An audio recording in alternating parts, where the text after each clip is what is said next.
샬롬, 사랑하는 성도 여러분, 귀하고 복된 하루가 시작되었습니다. 오늘도 참 좋으신 우리 하나님께서 저와 여러분을 은혜 가운데 불러주셨습니다. 오늘도 간절히 사모하는 마음, 믿는 마음으로 기도하면서 새벽 예배를 시작하도록 하겠습니다. 다 같이 기도하겠습니다. 사랑과 은혜가 풍성하신 존귀하시고 참 좋으신 하나님 아버지 감사합니다. 지난 밤도 우리 주님이 지켜주신 가운데 편안히 쉬고 또 회복하고 이렇게 첫 시간 주님 앞에 예배로 나왔습니다. 주님, 오늘도 예배를 통하여 오늘 우리가 받아야 될 은혜와 축복을 간절히 소원합니다. 그리하여서 오늘도 우리 하나님께서 보시기에 아름다운 하루, 열매 맺는 하루, 승리하는 하루가 되게 하여 주시옵소서. 주님, 또 우리 성도님들 가운데서 연약하시고 또 아프시거나 여러 가지 문제로 힘들어 하시는 성도님들이 있는 줄로 압니다. 주님, 한 사람 한 사람 찾아 주시옵시고 주님의 능력과 사랑의 손으로 어루만져 주시어서 쾌차하게 하시고 또 치유받게 하시고 능력받게 하여 주시어서 우리 모든 성도님들이 예수 그리스도의 머리로 한 몸이 되어서 주님께서 원하시는 그 목표를 향하여 한 사람도 낙오되지 않고 나아가게 할 수 있게 하여 주시옵소서. 오늘 예배도 주님 손에 올려드립니다. 천국의 축제가 될 줄로 믿사오며 예수님의 이름으로 기도합니다. 아멘. 할렐루야. 우리 다 같이 찬송하시겠습니다. 찬송 337장 내 모든 시험 무거운 짐을 주 예수 앞에 아뢰이면 337장 하나님께 찬송 올려드리겠습니다.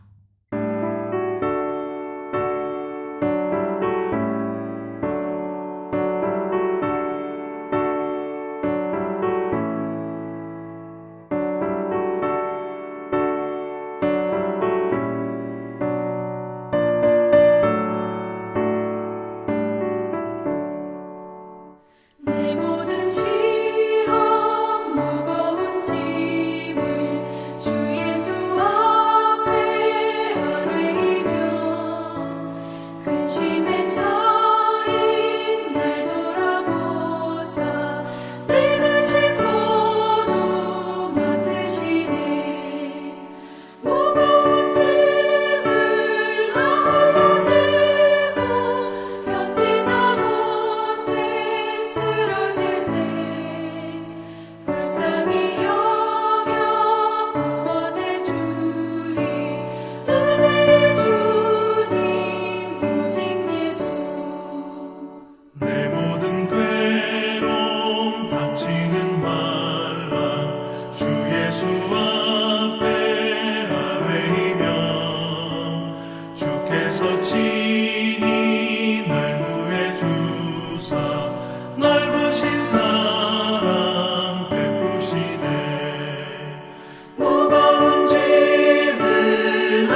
아멘. 할렐루야. 감사합니다. 함께 보실 하나님 말씀은 요한복음 6장 22절에서 25절 말씀입니다. 요한복음 6장 22절에서 25절까지 함께 보시겠습니다. 말씀 봅니다.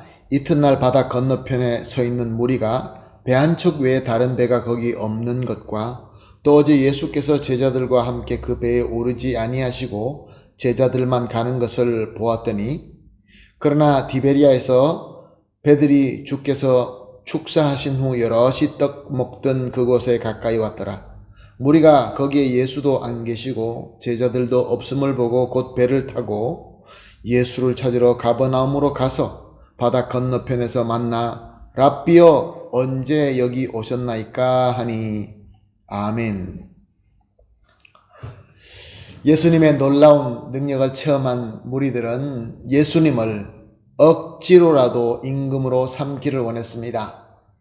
예수님의 제자들은 배를 타고 가버나움으로 떠났고 예수님은 저들을 피하여 산으로 기도하러 가셨습니다.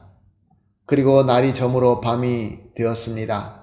그러므로 많은 사람들은 그곳에서 예수님을 기다리며 밤을 보냈던 것입니다. 날이 밝습니다. 예수님을 찾지만 예수님을 볼 수 없었습니다. 바닷가에 있던 배는 이미 떠났기 때문에 아무 배도 없었습니다. 지난 저녁에는 한 척이 있었지만 이미 제자들이 그 배를 타고 떠났기 때문에 아무 배도 없고 예수님은 안 보이시고, 그러므로 예수님은 아직 그 디베리아 근교의 산에서 기도하고 있을 것이다 라고 생각했을 것입니다. 24절 말씀입니다. 무리가 거기에 예수도 안 계시고 제자들도 없음을 보고 곧 배를 타고 예수를 찾으러 가버나움으로 가서, 무리들이 그 주변을 살펴보면서 예수님을 아마 찾았을 것입니다. 그러나 예수님을 찾을 수 없었습니다. 그러므로 예수님이 거기 안 계신다라는 것을 알게 된 것이죠. 예수님의 제자들이 가버나움으로 갔기 때문에 아마 예수님께서도 거기로 갔을 것이다, 아니면 거기로 가고 있을 것이다 라고 생각했던 것입니다. 그때 마침 디베리아 마을에서 예수님의 기적의 소문을 듣고 배를 타고 그곳에 왔습니다. 그래서 그 무리들은 온 배를 같이 타고 가버나움으로 오게 됩니다. 그런데 가버나움에 와보니까 거기 예수님이 계시는 것입니다. 25절 말씀입니다. 바다 건너편에서 만나 랍비여 언제 여기 오셨나이까 하니, 무리들은 또 한 번 놀라게 된 것입니다. 예수님 언제 어떻게 가버나움까지 오셨습니까? 날은 어두웠고 밤인데 배도 한 척도 없었고, 또 그날 밤에는 바다에 풍랑이 있었는데 예수님께 묻는 것입니다. 랍비여 언제 여기 오셨나이까?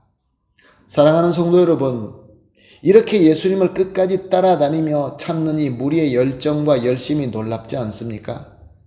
너무나 놀랍습니다. 밤을 새면서 예수님을 기다렸다가 예수님을 찾다가 못 만나니까 아마 가버나움으로 갔을 것이다 라고 생각하고 끝까지 배를 타고 예수님을 찾아와서 예수님 언제 여기 오셨습니까? 라고 예수님을 붙드는 이 모습. 그런데 우리 한번 생각해 보십시다. 과연 이 열정과 열심이 참 믿음일까요?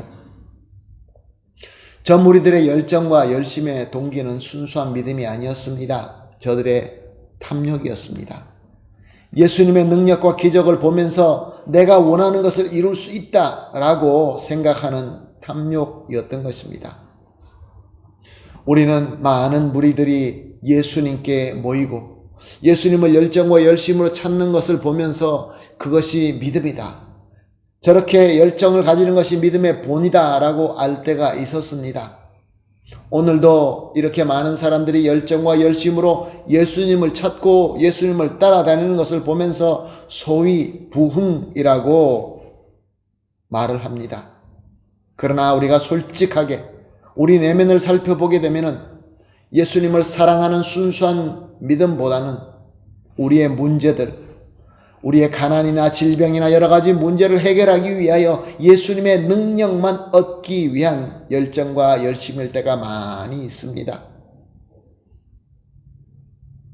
우리가 누가 우리에게 선물을 가져올 때 선물을 가지고 오는 그 사람이 감사한 것이 아니라 선물을 더 좋아하는, 그 선물 때문에 기뻐하는, 그 선물 때문에 열정을 가진 어린아이와 같은 그런 모습이 저와 여러분에게도 있을 수가 있는 것입니다.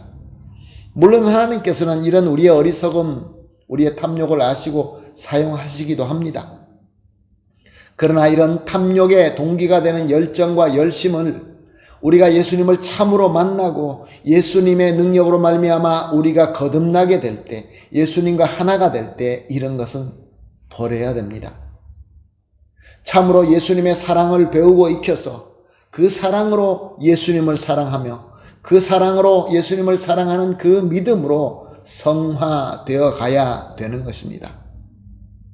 그래서 다니엘의 세 친구가 고백한 것처럼 그리하지 아니하실지라도의 믿음을 가져야 되는 것이죠. 사랑하는 성도 여러분, 저와 여러분의 믿음은 어떤 믿음입니까? 저와 여러분의 열정과 열심은 무엇이 동기가 되고 있습니까? 진정으로 예수님을 사랑해서 예수님께서 주시는 사랑을 공급받고 예수님과 하나가 되어서 예수님을 따르는 순수한 믿음입니까? 아니면 우리의 탐욕입니까? 오늘 이렇게 기도하십시다. 첫 번째로 나의 탐욕을 위하여 예수님을 찾고 따르는 열정과 열심을 깨닫고 버리게 하여 주시옵소서. 두 번째, 오직 성령의 사랑으로 예수님을 사랑하는 순수한 믿음으로 따르며 섬기게 하소서. 마지막으로 주님의 몸된 교회에서 모든 지체들이 순수한 믿음으로 주님을 섬기며 또 우리가 사랑으로 하나가 되게 하여 주시옵소서. 이 세 가지 기도 제목으로 합심하여 기도한 이후에 개인적으로 기도하시고 하루 시작하도록 하겠습니다. 같이 기도하겠습니다. 하나님 감사합니다. 오늘도 귀한 말씀을 주시고 또 참 믿음의 본질을 가르쳐 주시니 감사합니다. 하나님, 우리에게 탐욕이 있다고 한다면 탐욕을 버리게 하여 주시옵소서. 예수님을 찾고 따르는 열정과 이 열심이 탐욕 때문에 한다고 한다면 이것을 깨닫고 온전히 버리게 하여 주시옵소서. 그리고 성령의 사랑으로 예수님을 사랑하는 순수한 믿음으로 예수님을 따르고 섬기게 하여 주시옵소서. 또한 간절히 기도합니다.